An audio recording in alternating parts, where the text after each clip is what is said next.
Hello, everyone. Welcome. Thank you for joining us today to talk about hard conversations and human impact.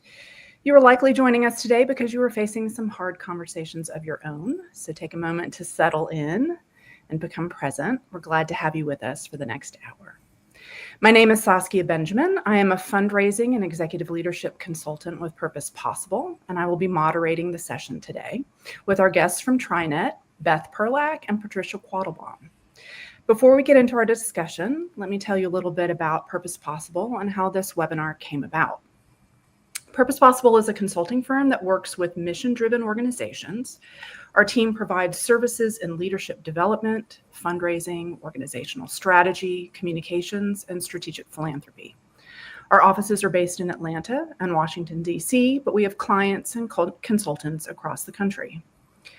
Earlier this year, we hosted an executive exchange event in Atlanta for nonprofit leaders to connect, discuss the recent changes to government funding, and collaborate on ideas for how to move forward. During that event, there were several questions around, one, how to communicate funding changes to staff and funders without creating a panic, and two, how to have difficult conversations about potentially downsizing to stay afloat in the next few months and years. We're happy to have HR consultants from TriNet here to help us address those concerns and navigate what to do moving forward. Please welcome Beth and Patricia. Thank you for agreeing to be a part of this tricky but necessary conversation. If you would, could you introduce yourselves and tell us a little bit about TriNet? Let's start with Patricia. Good morning. Hi, everyone. I'm Patricia Quattlebaum. I'm a lead HR consultant at TriNet. And if you're curious about who TriNet is, we are a professional employer organization providing full HR services to small and medium-sized businesses across the United States. We kind of do our part so you can focus on running your business.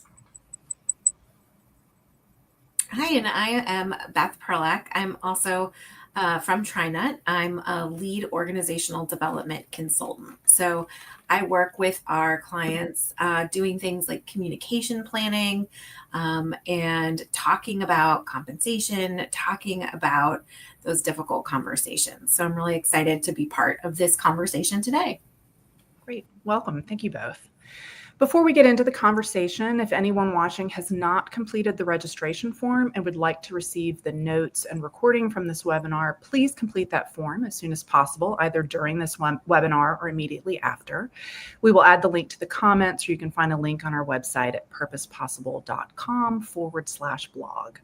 Also, please feel free to ask questions in the comments of the platform you are watching on. We can see them and are managing them on the back end. We will respond to as many as we can at the end of our conversation. You don't need to wait to post your questions, but we will wait until the end of your conversation to respond. So without further ado, let's get started. Federal funding cuts have rocked the nonprofit world.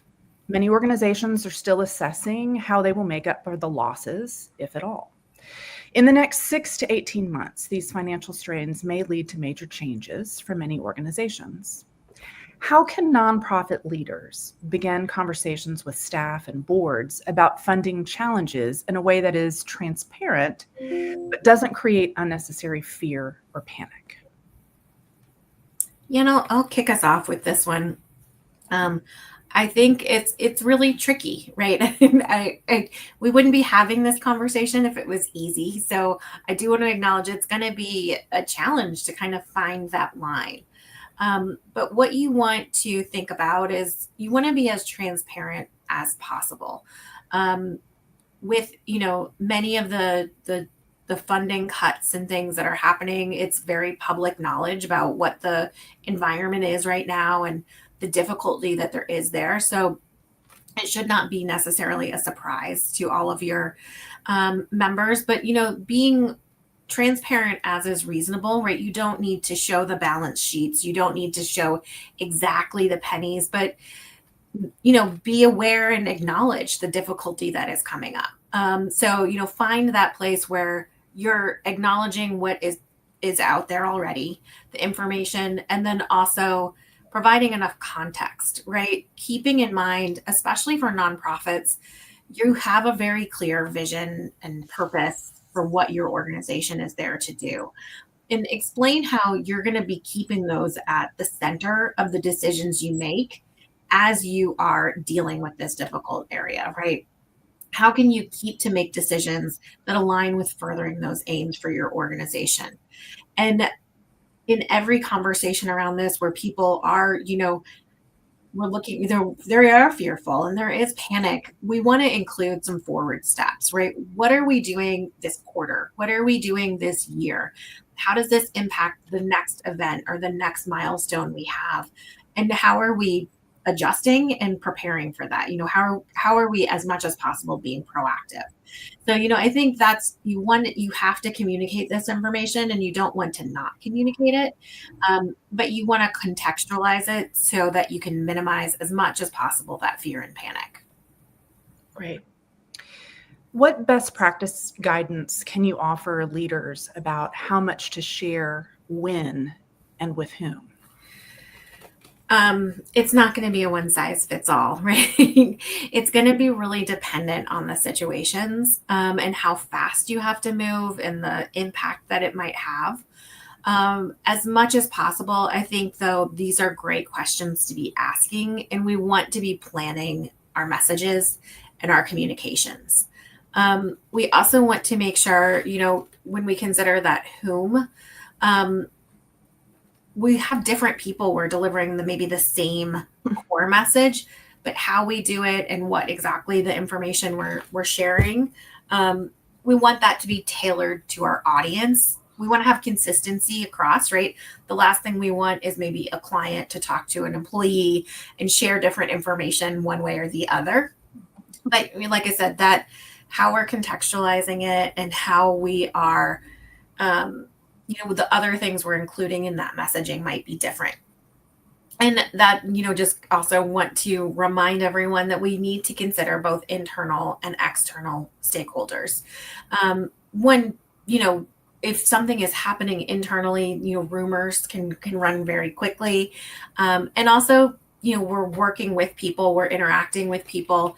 Those conversations may come up and say, hey, I hear this is happening on this level to these budgets. How is that affecting you? And those questions might come from a lot of different places. So have messages prepared for both internally and externally. Perfect. So I'm hearing be proactive versus reactive. Exactly. Transparent and clear communication, but tailor your messaging, but be consistent with your messaging. I love all the things you're saying. Well, you set up a segue to thinking about staff, right? So internal communications versus external communications. In times of instability or change, team morale can become unstable. This instability can affect programming, mission outcomes, and overall productivity. So what steps can leaders take to maintain a sense of trust, purpose, and stability among staff when the future feels uncertain? Yeah, I wish I could say, just make things certain, make things, but you can't. And now it's funding, but there's all sorts of things that can come up. I think, unfortunately, in the last couple of years, we've really gone through a lot of changes to just reinforce how consistent that change will be. But no matter what those pressures you're facing are, I think there's a couple things to keep in mind. One, goal set. Continue to sort of have that forward vision, focus on those steps to move forward, addressing the issues. That also means being ready to pivot, right? If we're setting goals and we're more moving towards them and things are not progressing, don't be afraid to reset that goal or adjust it. But you can't do that unless you're setting the goal and measuring it. So one can help you have that forward vision, but two, it also lets you feel like you're doing something, right? Because you are. And, it's not just a feeling, right? But you're actually taking steps to manage through that change. The second thing is follow through, right? When we want to create that sense of trust and stability, if you're promising to provide updates, even if there is no new information, continue to provide the update. Continue to have that check-in, make sure it's done clearly and consistently, right? We want to, if we're going to say we're going to do something or we're going to provide some additional information, make sure we're following through on that. It does matter. And it may sometimes feel like, especially if you're like, we're going to have a weekly update and nothing is moving for a long time, it feels silly to do that update. But if you just let it kind of fall through and fall away, it sends the message that you don't really care about keeping people informed. You're not really got your eye on the ball, right? You're being distracted and other things are going on. So you want to make sure you're doing that clearly and consistently. And then also, have opportunities for people to discuss. If you're just sending out emails, right, where there's no feedback loop involved, but have conversations with people, invite people to share their thoughts and concerns, and address them as much as is appropriate, right? If people are saying, can you make sure you promise that my job will be here? That's not something you should be promising. But in any context, but you're not going to be able to say necessarily respond in the exact way they want, but you want to make sure you're having that dialogue, and you can have conversations where you can say, I don't know what's going to happen in the future, but here's what we're doing in order to make that what we want our next steps to be as realistic as possible. So what I'm really hearing is communication builds trust. Yeah.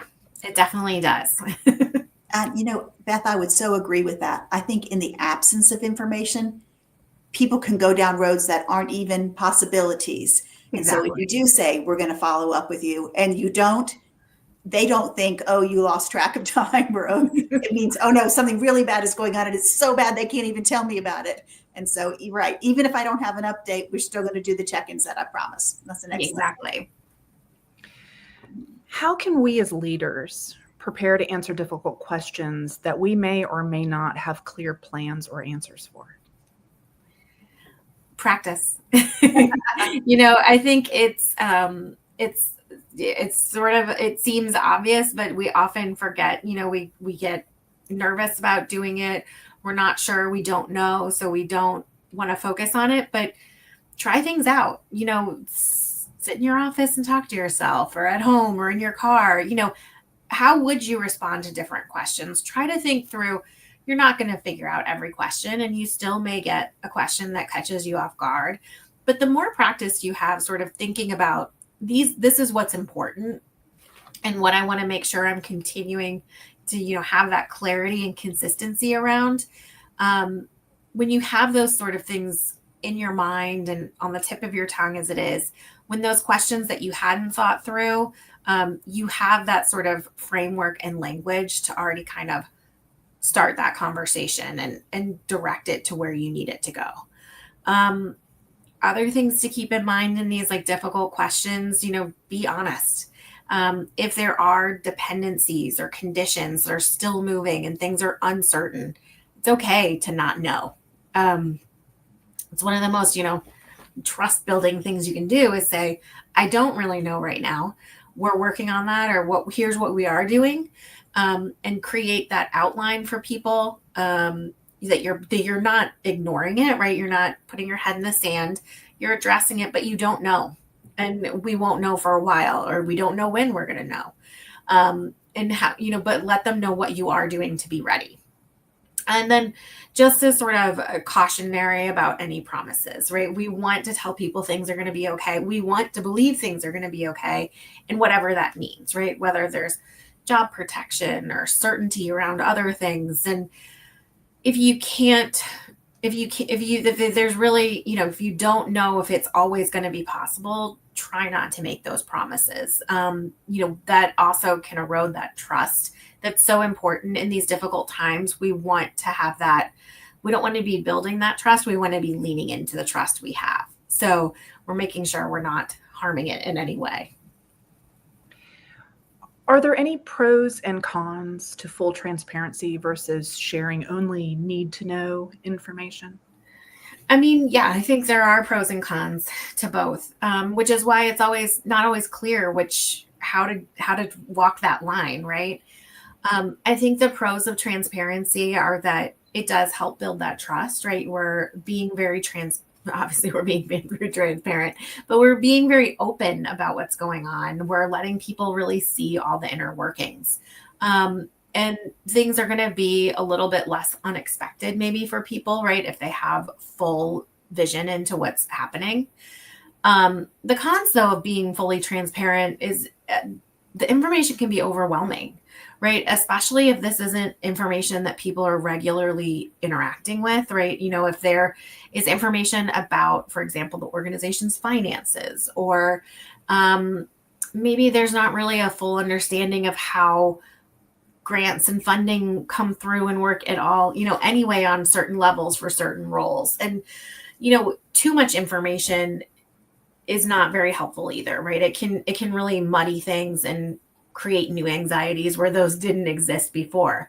And when you have some significant emotional responses, like Patricia mentioned, employees may start to jump ship, maybe prematurely, right? If they're really worried and the things are not looking good to them, but they don't have the right lens for that information, they may say, I'm going to go find somewhere else before, someone else finds me, kind of. And we want to, especially if we need to keep things moving and keep things going, and we want to focus on our mission and vision, make sure we're retaining employees. I want to just sort of in general recommend, that idea of being selective with transparency. And it's not always an all or nothing, right? There are degrees of that transparency. You can have a slightly cloudy lens and it's still very helpful. So you want to make sure you're providing enough information to give people context, but not so much detail that it overwhelms them. Great. Moving into politics. Political leanings can create a tension within teams, right? Executive orders related to DEI, funding restrictions, or changing federal priorities can impact team dynamics. And some nonprofits may choose to decline government funding or advocate against changes to DEI or advocacy causes. So how should leaders navigate political angst amongst their teams? Well, just the lead into this question, thinking about things like DE&I has always been something we've led with, and now people are asking us to drop the letter E. We've always gotten government funding, and we're thinking about not taking it right there. Those are huge decisions, really big decisions that are going to have angsty feelings coming into play from the start. And this holds true even if we're not in some kind of uncertainty times. Leadership should model and promote a civil workplace where employees feel valued and respected. So that just always from the top down. This often begins with a code of conduct policy, something that is written in your handbook or a separate policy that's handed out to people. And that policy should incorporate things like the fact that you have an open door policy. Putting the words open door policy is not the same as people knowing that if they have an issue, they can come to you. So it's not just in the written policy, it's also in the practice. But an open door policy, identifying ways to avoid workplace bullying, knowing what workplace bullying is and how uncomfortable people can feel when we have really strident attitudes or opinions about political changes, outlining prohibited conduct, all that kind of stuff in the written policy. And so leadership kind of living the workplace civility and a written policy are a great way to start, but having that written policy then communicated to your employees in a way that makes it practical so that employees know how they can live it out. And some of the things that when you're presenting a policy like this is the importance of being able to understand your coworkers' perspectives and wanting to understand their perspectives. Doesn't mean agreeing on them, but wanting to understand them. Instructions on the importance of maintaining professional wording. You can disagree with people without being so disagreeable. The tone is huge, right? You say the same sentence with a different tone and everyone's walking out of the room tired of you. Also, suggesting ways to de-escalate situations. If you've ever been out someplace and somebody makes like an off-color comment and you go home just like, what the heck was that? And 2 days later, you come up with the perfect response. Thinking about ways to de-escalate situations and thinking, what if I said, I'm uncomfortable having this conversation, or this is something I haven't given a lot of thought to. I'm going to have to come back to it. And Beth touched on that too, like playing out some scenarios in your head. So having leadership modeling this civility in the workplace, having a written policy, kind of coaching our people through that policy and having them acknowledge it so that they know that they're going to be held to those standards is really important.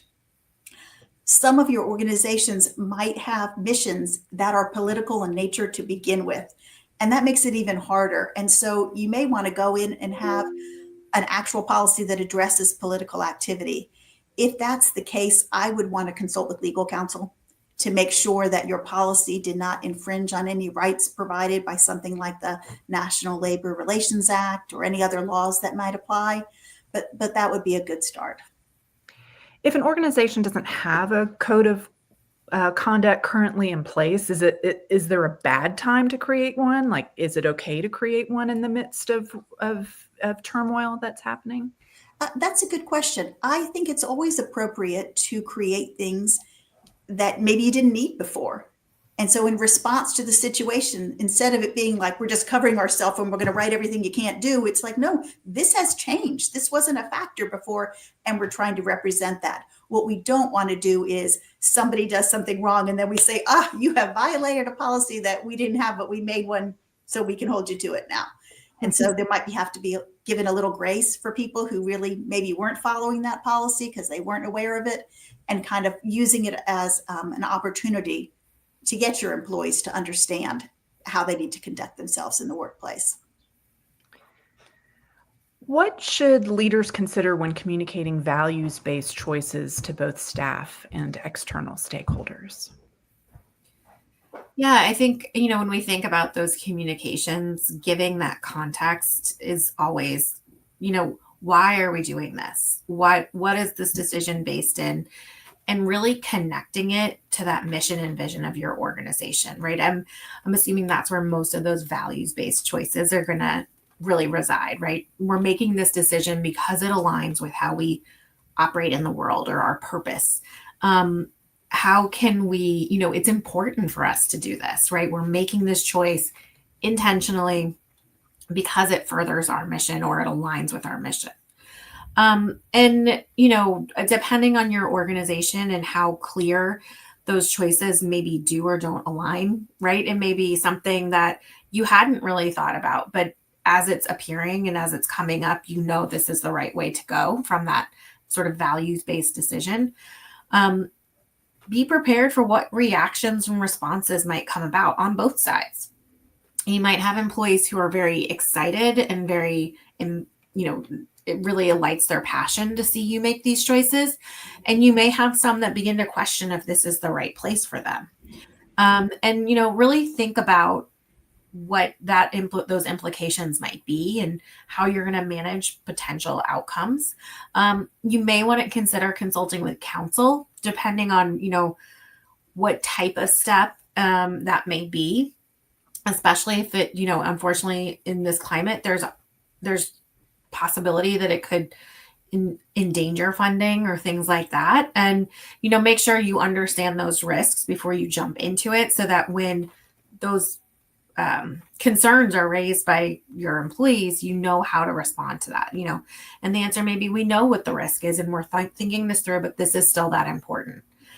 You really want to make sure there's opportunities and methods, again, for employees to communicate their thoughts, and that the managers are really prepared to discuss.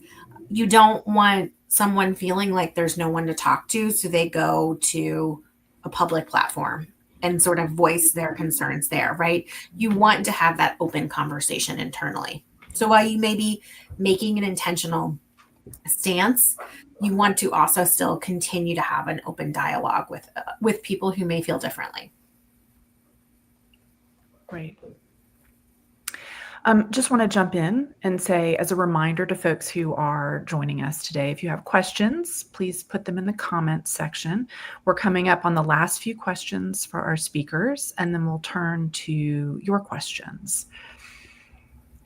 For organizations facing budget shortfalls, restructuring may become a hard reality.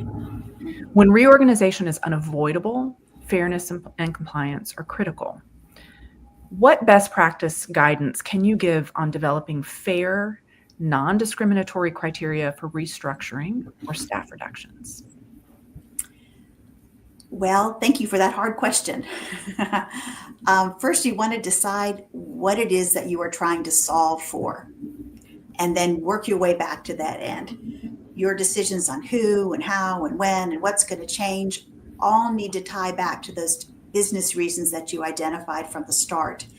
And that sounds really simplistic, like figure out what I'm trying to fix and fix it. But if you looked at a very silly example, let's say I want to cut my household budget. And I say, okay, my big ticket items outside of my mortgage are my car payment and my electric bill. I'm going to wipe those out. But I'm going to keep Hulu and my New York Times crossword puzzle subscription and Netflix and everything else because I need those. And, so now I don't have a car to get to work and I don't have electricity to work from home. And, the whole thing has kind of blown up. We see people go in and just get this panicked feeling, I've got to cut everything. And they're not looking at the bigger picture of what roles and what competencies have to be here for our current success and our future success. And so we can't just say everybody who makes the most money is going to go, which, by the way, might inordinately affect people who happen to be over 40 and are in a protected class. We want to slow down and think about it. So what are we trying to solve for? And how long do I think I have to solve it for? We don't necessarily have to lay everybody off in what's called a reduction in force. We might be able to say, we are going through a really hard time and we're going to buckle down and decide if we can do pay cuts for a period of time. And it might be short term and maybe longer term, but we'd have to have some compliance considerations around that, making sure that we're meeting salary thresholds for exempt employees and that sort of thing. But the idea is that maybe it makes more sense to take a pay cut and keep us all together so that when we come to the other side of this, we have our organization intact. Or maybe we say we can't predict and those pay cuts won't be enough. And we are going to have to make the hard decision to let some people go. Sometimes we put people on a furlough, which has its own set of very significant compliance considerations, but those are all things that we might think about. When you determine what roles and competencies need to be there, we also want to think about enlisting the help of legal counsel. Consult with legal counsel to make sure that any decisions that you might make don't impact certain groups more than others in what's called an adverse impact analysis. And that's a very important part. We would hate to let people go and then invite trouble into our organization above and beyond what we were already dealing with by having the appearance of discrimination, even if we had not intended that to be the case. If you decide to make these decisions, you're going to communicate that we're taking pay cuts or we're letting people go. We want to utilize HR best practices and compliance concerns in conducting any salary reductions or cutting of positions. And that means having a plan. And these aren't fun to plan, right? But having the plan has something to fall back to. Again, always tying back to the original purpose that we set from the start. We want to make sure we communicate these changes in a respectful manner. You're seeing somebody on the worst day. Hey, guess what? You're not getting paid the same amount, or here your hours are getting cut, or you're going to be let go. And those are really hard times. We want to allow people to keep their dignity. And we also want to protect the organization that we're trying to make sure we can continue in the future. I'm sure we've all heard horror tales about multiple people getting called to attend a Zoom meeting. And they get on and they've got their backgrounds on and they're chatting and it's, hi, everybody, you're gone. Okay, we don't want to do it that way. And that's one of the things that my team in HR consulting works with our clients in ways to help them. How do I structure this? How do I have these conversations? Then after those hard conversations are finished, we need to have some hard conversations with the people whose roles were not eliminated. It's a terrible feeling to watch coworkers leave and talent leave and to wonder what that means for them going forward. That's the time to help work on developing a retention plan and refocusing on your mission. Like, okay, we did have to let people go. We did have to make pay cuts, but here we are. And our organization is still important and our mission is still important. And we need to refocus on that. As a former executive director of a small to mid-size organization, we didn't have a kind of an extensive HR department and so on. And when I hear you talking about, I'm hearing you reference quite a bit of skills or expertise. Can you say a little about what might be some of the folks that you would want on your team to help you think through these conversations? Like I'm hearing there's HR, I'm hearing there's legal. What would be a good decision-making team for something? That's an excellent point. I see it from the other side. So I see it from TriNet is providing so much of this outside of legal advice. We have Beth's group, the HR strategy, that's talking about succession planning and retention. We have my group that is hyper focused on compliance. You can't put somebody on what is it called? A furlough in California without all kinds of difficulties to navigate. And so you're going to want to enlist some help. I mean, I don't know that somebody who's used to running a business and moving forward with it is really good at looking back on their own and saying, these are the pieces I need. But I would start with your mission statement. This is my mission statement. Who has to fit into this? And obviously we think everyone has to fit into it. But if we had to do without, what would we cut out? And I don't think any one of us wants to think he's the electric bill and I'm Netflix. We're all really important here. But there are different pieces, and so anyone who's in an HR or HR adjacent role, because not everybody has an HR department, and those companies or nonprofits usually have somebody like TriNet to help them out. And so HR, obviously, somebody from the finance end, and then somebody who has the vision for where our organization is supposed to be going, because cutting them out in a compliant fashion is good, and cutting them out with a way that makes financial sense is good, but none of it is good if we don't end up with our organization able to fulfill the mission that it was built around. And I think not necessarily maybe the decision-making team, but I think you do also want to make sure you're bringing in managers, because, as you're going through all these difficult changes and decisions, they're the ones that maybe have a little bit more knowledge from like on the ground, right? So they're the ones that are going to hear things first. Employees are going to come to them first. So giving them some information can be very helpful, and sort of letting them know what's going on, what decisions are being made, timing on things can be really helpful to have things go smoothly. And they may also bring information to that decision making that you don't have insight into from certain levels. So, yeah, good point, Beth. Thank you. Are there any essential compliance considerations to be aware of during a reorganization or restructuring process? There are a lot of compliance considerations. I figured as much. It can be as simple as starting with our employees under at-will employment. Is that in their offer letters? Is that our policy? Is that our practice? Do you have any employees whose contracts govern how involuntary terminations are supposed to take place? If you're a larger organization, 100 or more employees, the Federal WARN Act, the Worker Adjustment and Retraining Act, Notification Act at a federal level says you have to give people 60 days notice. And that's to help the employee and their family, but also the community. If a really large organization goes out of business, the lunch place goes out of business, the gas station next door that everybody goes to on their way home can take a hit. So those protections are built in, and there's the federal level, but there's also those at the state level. Then there's some decisions, if you're really short of money because of federal cuts or whatever the issue is, are you able to offer severance? And if you're able to offer severance, then you're going to want help structuring separation and release agreements tied to those.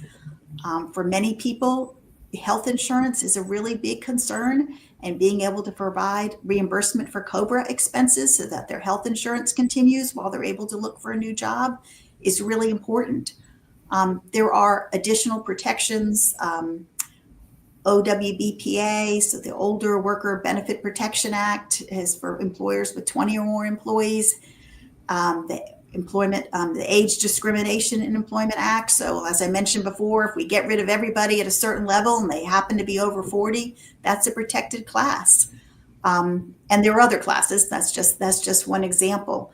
So there's a whole lot that you would want to look at, even down to final pay. Every state has different rules for when final pay is due, and the penalties for not complying can be crazy high. And if you have a remote dispersed workforce, you've got a whole different set of laws to look at. So there's a whole lot you want to look at, and you don't want to make these decisions lightly. And like I said before, having a plan, the whole thing laid out, is really important. What are some additional considerations leaders should be aware of for long-term strategic planning? Well, when making the hard decisions, the interest needs to be in what you can do to continue your mission. And we keep kind of coming back to that. And it's important to remember that things are going to change, and what is an obstacle right now is not going to be the same obstacle later. So what we all dealt with back in 2020, some organizations really thrived. Everybody who was doing online trainings instead of in-person training. So all of a sudden, I've got all kinds of opportunities. So the obstacles of 2020 aren't the same as the ones we are facing or potentially facing now in 2025. Who knows what 2030 is going to bring? And Beth, you've said a word earlier today that used to make me just cringe, and it's the word pivot. It's just, we have to pivot. We have to pivot. And 2020 to 2022, I heard that word so many times, I feel like I'm going to do a little pirouette. But it's a good word. We have to be able to be flexible to see what's coming up and to adjust and then readjust. And so at TriNet, Beth's team, HR Strategy, works closely with clients to help plan for the continued success of their organization. And this could include supporting the development of succession plans, retention plans, helping when people are going to do a RIF, helping employers and employees focus and then refocus on their mission. Ideally, we come out the other side of all of these hardships stronger, having gone through these difficult situations. And that's the silver lining for all the bad things that happen. Sometimes we get through the other side, our mission's intact, and we're empowered to keep moving forward. And sometimes it takes a lot of help to get there. Thank you. I'm just making some notes here, just sort of some of the big takeaways, I think, from this conversation. What I'm hearing is use your mission as your guide. Start there, right? Have a plan and acknowledge that it can and should change over time as new information is gathered, as circumstances change. That it's important to assemble a strong and skilled team of decision makers to help you through these tough conversations, these tough decisions. Communicate clearly and as transparently as possible with your different audiences, both internal and external, and acknowledge what you don't know and promise to come back to it, right? To continue learning and growing and communicating back what you've learned along the way. Anything else that I've in the big bullet points before we turn it over to questions from the audience? I think you got a gold star. It's good listening today. I feel so heard. That is what we try to do. Yeah. I know we have one question in the chat thus far. I'm hoping some others will come in. It's a good one. A slightly different version of the question about difficult world topics. I've worked in places that didn't recognize hugely impactful world events, like the Boston bombing, for example. They just went along with the work as if nothing had happened. How should leaders approach their teams when scary, upsetting things happen in the world that don't directly relate to their work? I can jump in there. I think, there's a lot of different things to consider when you're thinking about how to respond to some of these things. I think that, understanding not everything affects everyone in the same way. Sometimes, we have different connections to different things. So for the example you gave, the Boston bombing, people who are closer geography wise, or people who had more of a, if they've been to the Boston Marathon and things like that, it really impacted them in different ways than someone maybe on the other side of the country who was only kind of aware that was maybe happening. Now that was like a huge event, right? And it did affect everyone. Everyone was aware of it. But the amount of tension and the amount of sort of space you need for those events might vary depending on your connections as an organization to these different things. I think back to sort of Patricia's, thoughts about having that open door policy. I think we often think about that for like complaints, right? But we really want it to be about, hey, something is on my mind. Maybe it's this, maybe it's that.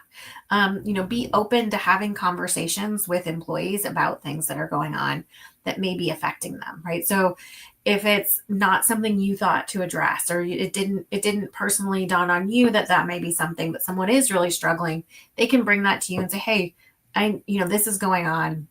How does this impact us? How does that work? Acknowledging things, even if it's just a sentence or two, and saying, we know this might be a hard day for people. We're open to talking to you. We're here to have those conversations. Please come in and share with us. Just having that sort of invitation can often be a great start for those conversations. Beth, I think that's great. And I think to build on that, many employers have an employee assistance program.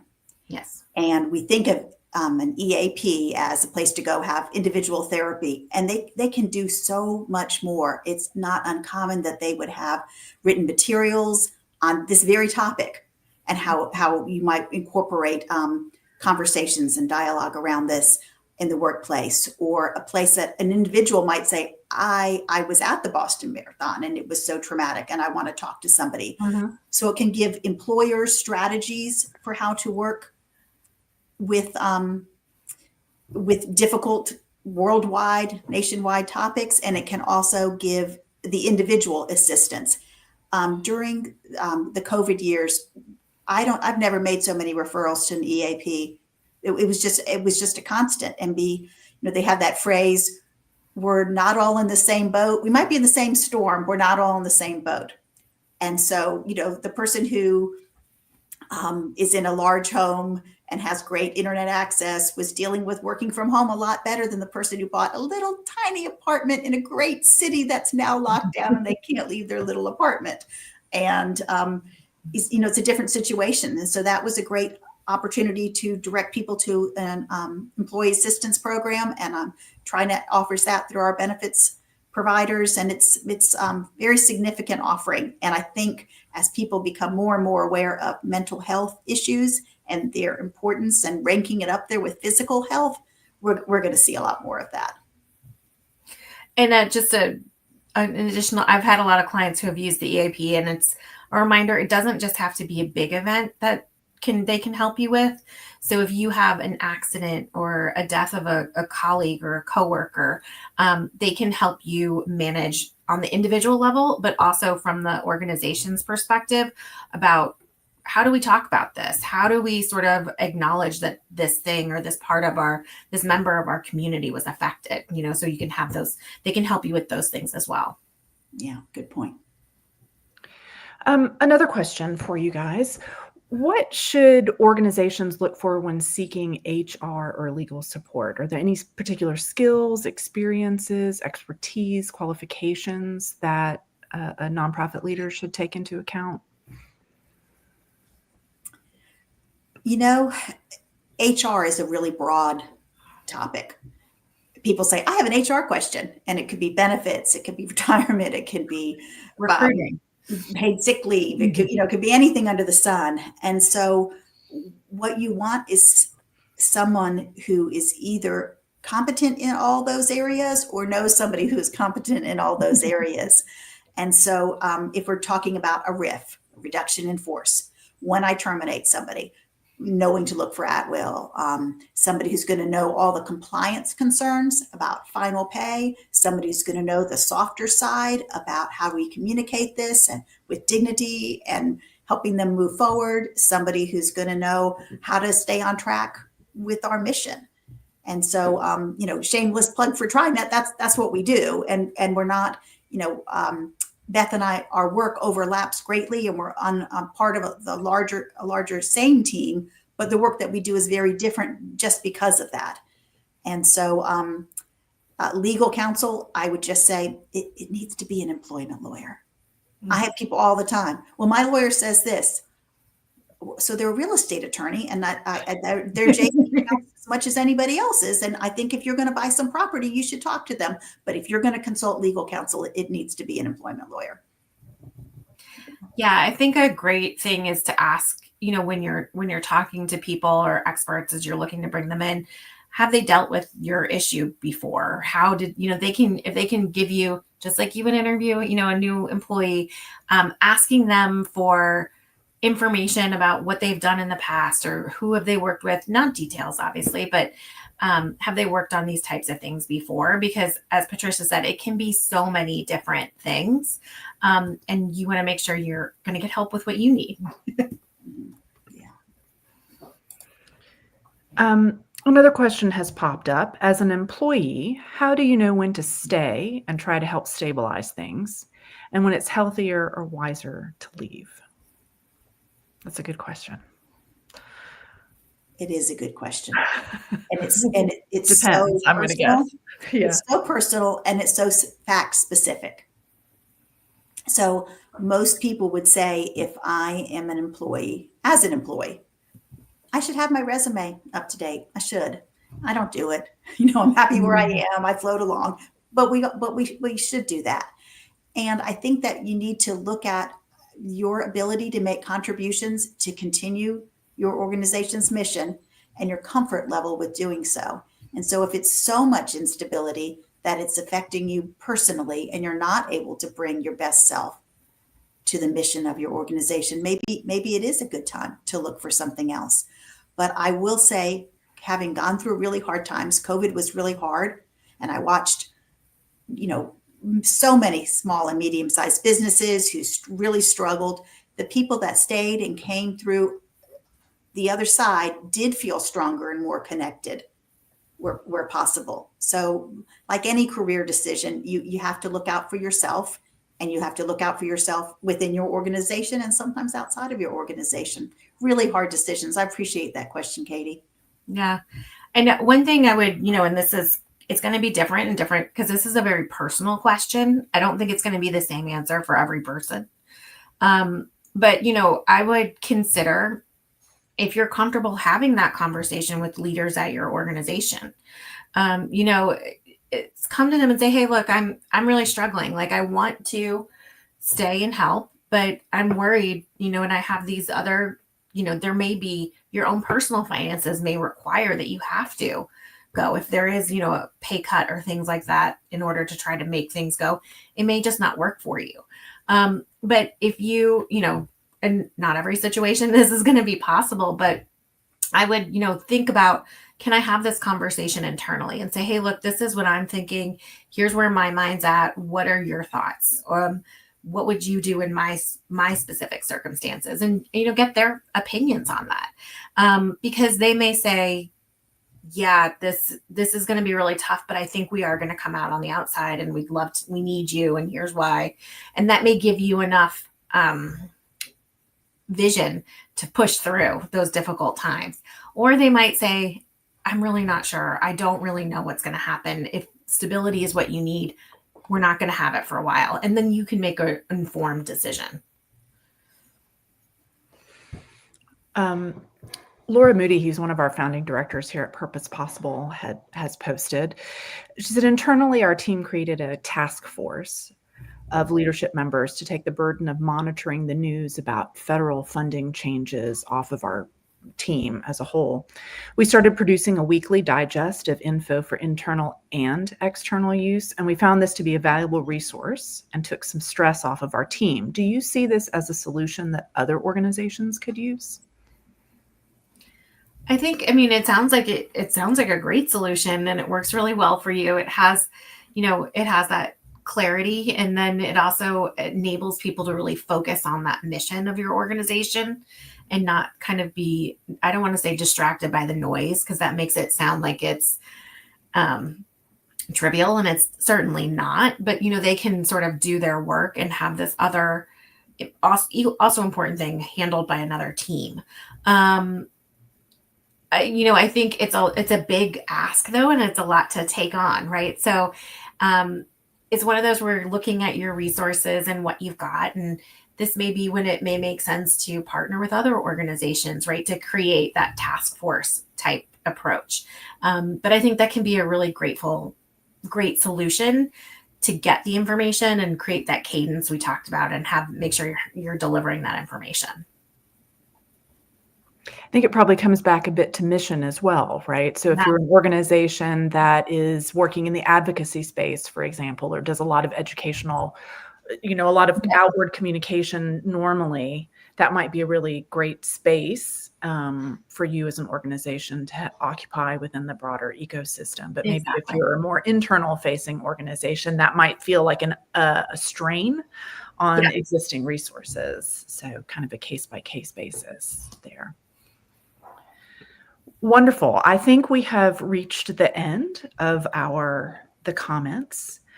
So let me just say a few closing words. Thank you so much to TriNet, Beth, and Patricia for this insightful conversation. My blood pressure is lower, and I'm not even in a position of leadership at the moment. For those watching, if you have additional questions or would like more information about Purpose Possible or TriNet, our contact information is on the screen. Thank you. We will send this recording and our recap notes to everyone who registered on the Hard Conversations and Human Impact landing page on the Purpose Possible website. So be sure to check out purposepossible.com/blog for more conversations like this, as well as useful industry specific blogs. So thank you all for joining us today. Thank you, Beth and Patricia. Really appreciate your skill, your expertise, and your knowledge on this difficult topic. And thanks everybody for joining us from your various locations. We appreciate you being with us today. Thank you so much. Thank you. Thank Nice you. job. Thank you.